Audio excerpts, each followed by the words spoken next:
What do you do if you want to burn fat? What do you do if you want less squidgy bits? I've come outside in the freezing cold. We've got snow on the mountain because somebody's just shared with me that they are going to get their fat frozen off. So I thought maybe if I come outside in the freezing cold with snow on the mountain, that maybe when I go back inside, I will have less fat in my fat cell. Now I hope I don't sound too skeptical or sarcastic, but if you understand how the human body works physiologically, we talk about burning fat. So if you talk about burning fat, how does freezing fat off actually work? If you increase your metabolism because it's cold, and then you burn more calories, is it possible that you could possibly take some fat out of your fat cell? Perhaps.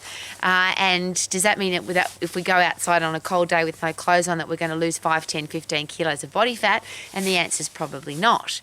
So what do we do if we want to have less fat on our body, if we want to lose weight? And I'm going to nail the weight one first, because particularly as an older, mature woman, woohoo, I don't want to lose any weight. If I'm losing weight, it means that I could be losing bone mineral density, which means I get osteoporosis, bone thinning disease, very debilitating disease, particularly for women. And when I share that, women seem to get osteoporosis because we haven't looked after our muscles and bones, because strong muscles pulling on strong bones means that you don't get osteoporosis. So I don't want to lose bone mineral density. I don't want to lose muscle because muscle's the engine in my body. It's my metabolism. So if I'm losing muscle, which will definitely weigh less on the scales, I will be able to eat less food. That's my biggest challenge because I love food. But I don't want a body that burns calories slowly. How about you? I want a body that burns calories, fat, sugar, food fast. And that is my muscle. That's your muscle. That's the engine of the body. So when I stand on the scales, I don't want to lose bone mineral density, weight out of my bones. I don't want to lose weight out of my muscle because my muscle's wasting away. I don't want to lose fluid, because fluid is hydration for my body. As we know, our body's mostly fluid, particularly our brain. And if you're dehydrated, you don't function so well. Just ask athletes that are trying to make weight. So if you're a boxer or a jockey or a UFC fighter or a martial artist, there has to be a certain weight for your sport. Most of those folks will be, the last couple of days, will be dehydrating to weigh less on the scales. It doesn't mean that they're going to have less fat. It doesn't mean that they're going to feel good. It doesn't mean they're going to have a stack of energy and be able to live their life to the max. It means they're going to weigh lighter on the scales. So if you want to lose weight off your body, could it be that you want to lose fat, the squidgy bits off your body? And how the hell do we do that? And isn't that a bazillion-dollar question that's become really complicated? Is it possible that it's not from coming out in the cold? Because I've been out here now for a few minutes. I'm freezing cold. My fingers feel like they've frozen off. There is snow on the mountain, but I actually don't think that I've burnt too much fat out of my fat cell. Have I increased my metabolism a little bit? Possibly, because I'm so cold. Because when you go into fight and flight mode, when your body thinks, oh, she's trying to kill me, she's trying to freeze me to death, we have an increase in epinephrine, adrenaline and cortisol to survive, which is where that possibly comes from. Because if you have an increase in adrenaline, epinephrine and cortisol, you should now be using that to go fight and flight, which means if you exercise outside at high intensity, so if you do sprinting, lifting heavy, or a combination of both, so you get puffed to lift heavy, fight and flight, and you do that outside, there perhaps could be a great benefit. Now, it's so cold out here that I'm even finding it hard to talk. But does that mean I'm going to go back inside as a skinny person? Probably not. So what's the answer to that bazillion-dollar question? And I've been researching this, studying this, analysing this, looking for the common sense, the logic and the anatomy and physiology of this all of my life. And not really, because it's a pretty simple process. If you're really fit and if you're really strong and your whole body works well, and I always like to rattle those off because I think they're really important. If you're really fit and really strong physically and mentally, your brain works well. You have a fast metabolism. You have a body that can fight germs, bugs, viruses and diseases, so you're less likely to get sick. And if you're less likely to get sick and diseased, so you're more likely to have a healthy body, that is less likely to become soft, flabby, fat, whatever you want to call it. And even the word fat has become quite a controversial topic. But the stuff that sits between our skin and our muscle that stops us from seeing our muscle, that's always the interesting one. Rowie, I'm doing this exercise so you can see my muscle. But ultimately, some people have a thin silk sheet over their muscle. Some folks have a thicker blanket over their muscle, and some people have a padded doona over their muscle, so you can't see it. So if your goal is to be able to see your muscles, the key is to get body fat off your body, and that's the stuff that sits between your skin and your muscle, the subcutaneous fat. And how do you get rid of that? Well, again, I'll ask the question. If I'm really fit and if I'm really strong, I'll have a fast base metabolic rate, which is the speed that I burn calories to survive. So if I've got more muscle, I need more calories to live. That's why it's called the engine in the body. If I've got a fast metabolic rate, which means during the day, throughout the day, I burn more calories than I'm resting. And that just means more activity. Is it possible that if we move more, we burn more? And I'm sick of hearing, Rowie, it's not just that simple. Well, what if it was? And the really interesting thing is when you watch people, when they analyse people, when they study people who fidget, who don't sit down during the day, who have active lifestyles, who wash their car faster, who vacuum the floor faster, who just are more energetic and they do more stuff during the day and they do it faster, they have a faster metabolic rate, which means they burn more calories in a day. So fast-based metabolic rate, fast metabolic rate, and then here's the really exciting one. When you're fit and when you're strong, you change your respiratory quotient. And I don't think we hear enough about RQ.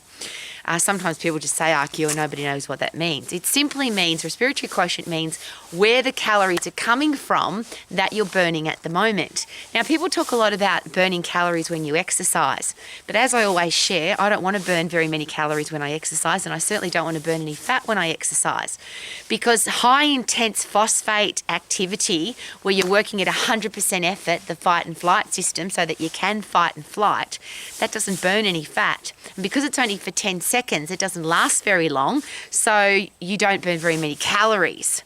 But it causes an enormous change in your body.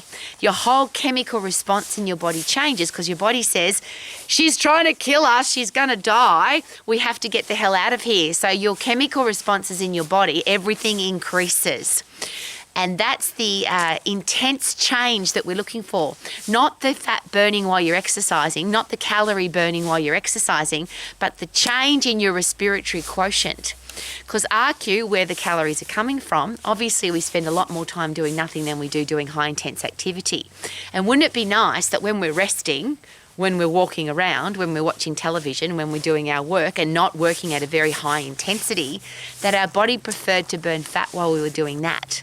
So when you're phosphate fit, and I love that expression, phosphate fit, 10 seconds, 100% effort fit, and your body is ready for fight and flight at any time, that's when your hormonal response changes to, we have to save the 0.5 kilo of carbohydrate that the human body is capable of storing. And I love sharing that over and over because people seem to forget that. We don't have carbohydrate sitting between our skin and our muscle. It's not subcutaneous carbohydrate. It's subcutaneous fat that sits between our skin and our muscle. Carbohydrate is an energy source for your brain, glucose for your brain. We store it in our liver and our muscles as glycogen, and sugar or glucose is the number one fuel that your muscles use to do high intense activity. So you only store 0.5 kilo of that. Your body wants to save that 0.5 kilo, save it, hang on to it, so that when you do high intense bursts of activity, that's when you're going to use that, versus when you're resting throughout the day, when you're just doing your normal activity. Wouldn't it be nice if you were burning a much higher percentage of fat, which is your RQ? Where are the calories coming from? When you're exercising, you'd love those calories to be coming from stored phosphates and carbohydrate and glucose in your muscles, in your liver, in your brain. Remember, your central nervous system and the endocrine system starts in your brain, so you have to have energy for your brain. That's called glucose. Then after you have recovered, this is where it gets really exciting.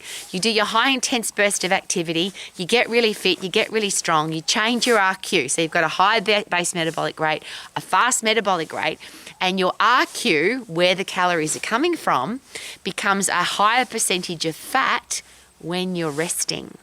So exercise, intense activity, getting powerlifting heavy, it's not about burning calories or burning fat. It's about causing an intense chemical change, an intense hormonal change in your body so that your body prefers to burn fat when you're resting. And that's why I call it a fat burning machine. When you're fit and when you're strong, mentally and physically, your body becomes a fat burning machine when you're at rest. It prefers to burn fat. Doesn't do much to burn it off. You can't rub it off. You can't shake it off. You can't tell it to get off. There's a whole heap of things that people talk about. How do I get fat off my body? The best way, the only way, is to change the hormonal response inside your body, to turn your body into a fat-burning machine rather than a machine that burns calories slowly, burns fat slowly, burns sugar slowly, burns everything slowly, which means as you get older, you get fatter, and I have no desire for that. How about you? I want to be healthy, fit, strong, lean, energetic, full of enthusiasm for life for all of my life, which is why I want to be fit and strong. So then again, it's not just focusing on I want to burn fat. A lot of people are out exercising to burn calories, burn fat, do their 10,000 steps, and the whole process becomes boring and monotonous and horrible. When you're really fit and strong, 10 seconds of phosphate fit, now you can go and do all the things that you want to do. So a 10-kilometre walk in the mountains in the snow becomes easy because you're really fit and strong. You can ride your bike for 2 or 3 hours because you're fit and strong. You can go and play tennis or squash or rugby or do any other sport fast because you're fit and strong. You can dance all night at a nightclub because you're fit and strong. You can have a baby because you're fit and strong. All the things in life that are exciting and awesome and amazing, all the things that we want to do with passion and enthusiasm, is it possible that they become easier and much more fun when you're fit and strong? So let's get fit, let's get strong, and turn your body into a fast, fat burning machine, so that when you ask the question, how do I get fat off my body, the answer is super duper doo. How are you? I'm lean and fit and healthy and strong for the rest of my life because I get puffed and I lift heavy. Woohoo!